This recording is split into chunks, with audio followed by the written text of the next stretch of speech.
Okay, and we're approaching April here. It's April and we're talking about skiing through July, right? Because of how much snow we've had. But it's so hard to get there to actually witness it in person. I'm seeing these pictures on social media that are just mind-blowing. It's unreal. Let's talk about some of these numbers. We have some accurate records that are kept at the UC Berkeley Central Sierra Snow Lab, and on the average they get about 360 inches of snow during the winter, but not this winter. So far we've measured 713.8 inches of snow. So they've surpassed 700 inches of snow.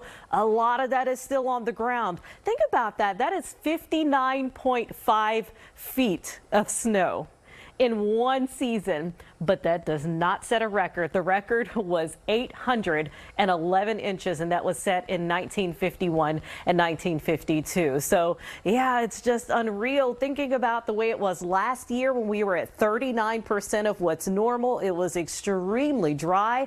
Well, we've done more than make up for it this year. We're at 233% of our normal Sierra snowpack right now, and it's still coming down, all because of this system that is still across the region, bringing us some rain and the Sierra more snow. But we're also getting some snow on some of our Bay Area hills. Once again, this very cold core storm system right over us, even as we go through the end of March, and also bringing in a lot of energy that's in some spots produce some hail, very heavy rainfall, and we're seeing it just off and on coming in waves. For the East Bay, 1 minute the sun kind of tries to peek out between the clouds, and then the next minute it's raining cats and dogs out there. We're going to continue to see a lot more of this rain coming over the Santa Cruz Mountains into the South Bay, and you can see the different colors there as it changes over to snow as we go up above about 2,000 feet in elevation. So here's the center of the storm now. It has weakened significantly since we were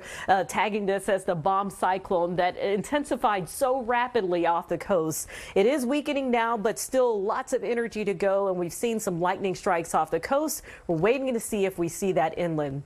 It's hard to get out there and get around. This is a look at downtown San Jose. We can see the rain is still falling and the temperature is only 48 degrees. We'll continue to see those thunderstorm chances for the next few hours. And then as we go into the evening, gradually it starts to taper off. But we do still have several more hours with all of this action as we go into the evening, and then trending more towards some drier conditions. And unfortunately, there's no major change in this pattern even as we go into next week. Still very cold temperatures, and also more rain as well as Sierra snow. In spots like Gilroy, it's going to only reach into the upper 50s and low 60s, and that extends through the end of next week. So take a look at this 7-day forecast. Every few days we are expecting some rain, not expecting any significant storms like what we're seeing right now, just some slight rain chances for the weekend. Laura?